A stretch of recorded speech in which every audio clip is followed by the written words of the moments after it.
আগত সকল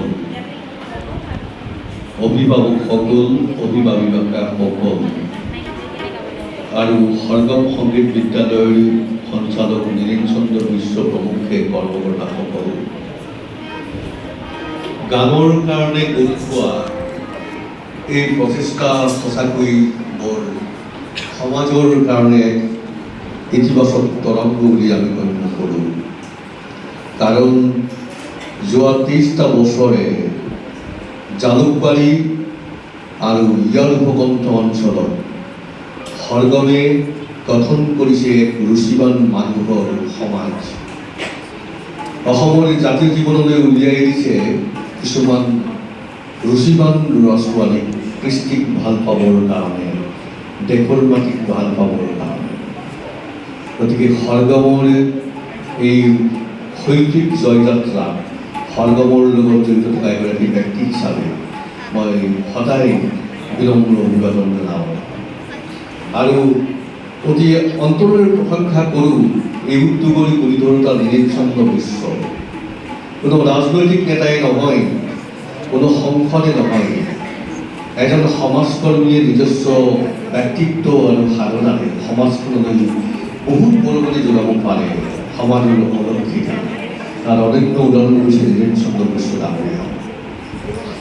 আৰু ৰাইজক জনাই থওঁ, এগৰাকী শিক্ষক হিচাপে 25 বছৰে শিক্ষকতাৰ লগত জড়িত আছোঁ। এগৰাকী শিক্ষক হিচাপে মই কিছু সীমাবদ্ধতা অনুভৱ কৰোঁ। আমি দিয়া জ্ঞানবোৰ শ্ৰেণীকোঠাৰ ভিতৰত সীমিত থাকে আৰু বহুত সময়ত ছাত্ৰ ছাত্ৰীসকলে সেইবোৰ গ্ৰহণ নকৰিব পাৰে। কিন্তু গানৰ লগত জড়িত থকা শিল্পীসকলে গানৰ মাধ্যমত, সুৰৰ মাধ্যমত, ভাষাৰ মাধ্যমত যুগৰ পিছত যুগ, শতাব্দী জুৰি এখন বিশাল সমাজক দীক্ষিত আৰু শিক্ষিত কৰে। এজন 25 বছৰীয়া পুৰণি শিক্ষক হিচাপে মই সেইকাৰণে সংগীত শিল্পীসকললৈ মনে মনে ঈৰ্ষা অনুভৱ কৰোঁ আৰু শ্ৰদ্ধা অনুভৱ কৰোঁ। কাৰণ সৰ্গমত আছে 7টা সুৰ। গানৰ মাজত মই 7টা সুৰক আৱিষ্কাৰ কৰি বেলেগ ধৰণে গানে শিকাই দেশক ভাল পাবলৈ, কাৰণ গানৰ গণিত লৈ থাকে দীঘৈ পাৰৰে আজৰি অসমীয়া কথা, যিয়ে মোক মাতৃভূমিক ভাল পাবলৈ শিকায়। গানত লৈ থাকে প্ৰকৃতিৰ কথা, পূৰ্ব দিশৰ ৰূপহী অসম বুলি গানৰ মাজত চন্দিত আছে। গতিকে প্ৰকৃতিৰ ৰূপ যৌৱনৰ ব্যাখ্যা থাকে গানত।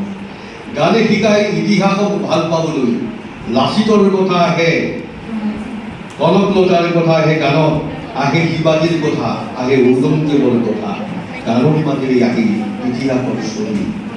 গানে শিকাই মানুহক ভাল পাবৰ কাৰণে নিজস্ব সকলো স্বাৰ্থৰ বিপৰীতে গানৰ ভাষাৰে এই উঠি অহা প্ৰজন্মই মানুহক ভাল পাবলৈ কি ক'ব পাৰে।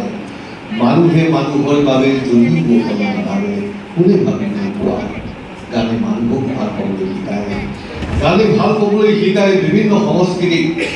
আপোনালোকে যদি বিভিন্ন ভাষাৰ, বিভিন্ন দেশৰ গান শুনিবলৈ চেষ্টা কৰে, তেওঁলোকৰ চিন্তাধাৰা, তেওঁলোকৰ ইমোশ্যন, অনুভূতি, তেওঁলোকৰ ভাষা, তেওঁলোকৰ সংস্কৃতিক চেতনাক জানিবলৈ পাৰোঁ গানৰ।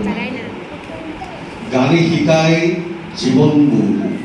জীৱনে যদি কান্দে লাগে লাগে বুলি, যদি দুখতে চকু ৰুৱে সুখৰ ধৰণী, এনেকুৱা ধৰণৰ সহজ সৰল প্ৰাঞ্জল ভাষাৰে গানে মানুহক জীৱন শিকায়। এগৰাকী শিক্ষক হিচাপে প্ৰায় অনুভৱ কৰোঁ যে অভিভাৱকসকলৰ ওচৰত এইটো প্ৰায় শুনি থাকোঁ যে সৰ্বব্যাপী ইংৰাজী ভাষাই আমাৰ মাতৃভাষাক মুখৰ পৰা কাঢ়ি লৈ যাব নেকি, আমাৰ ল'ৰা ছোৱালীবিলাকৰ মুখৰ পৰা। ল'ৰা ছোৱালীবিলাকে পাহৰি যাব নেকি নমনাখন খুলি দিয়া বুলি ক'বলৈ, তাৰ ঠাইত ক'ব গেটখন বন্ধ কৰা বুলি। ল'ৰা ছোৱালীবিলাকে আমনি পাবলৈ এৰি যাব নেকি, তাৰ সলনি ব'ৰ হ'ব আজিকালি ল'ৰা ছোৱালীবিলাক। আজিকালি ল'ৰা ছোৱালী ব'ৰ হয়, আমনি নাপায়, এনেকুৱা ধৰণৰ অভিযোগ আহে। তাৰ বিপৰীতে কিন্তু সংগীতে জয় পতাকাৰে, জয় দত্তাৰে কয়, সংগীতৰ লয়লাস আৰু ভংগীমা আৰু শব্দৰ মাজত আমি বিচাৰি পাওঁ আমাৰ চেনেহী মাতৃভূমি, চেনেহী মাতৃভূমিৰ ভাষা। গতিকে ভাষাৰ সকলো গৰখনীয়াৰ বিপক্ষে সংগীত এক দিগ্বিজয় যাত্ৰা। গতিকে আপোনালোকে এগৰাকী অভিভাৱক হিচাপে ইয়াত যে সংগীত প্ৰতিযোগিতাত ভাগ ল'বলৈ ল'ৰা ছোৱালীক লৈ আহিছে, এইটো অকল আপোনালোকৰ সন্তানৰ কোনো দায়িত্ব পালন কৰা নাই, পালন কৰিছে অসমৰ সমাজ জীৱনলৈ, অসমৰ জাতি জীৱনলৈ, মানৱতালৈ এক বিশাল দায়বদ্ধতা। তাৰ বাবে আপোনালোকলৈ মই আন্তৰিক আদৰণীয় অনুৰোধ জনাইছোঁ। জয়তু সৰ্গম সংগীত বিদ্যালয়, জয়তু অভিভাৱক, জয়তু মোৰ মাতৃভূমি। ধন্যবাদ।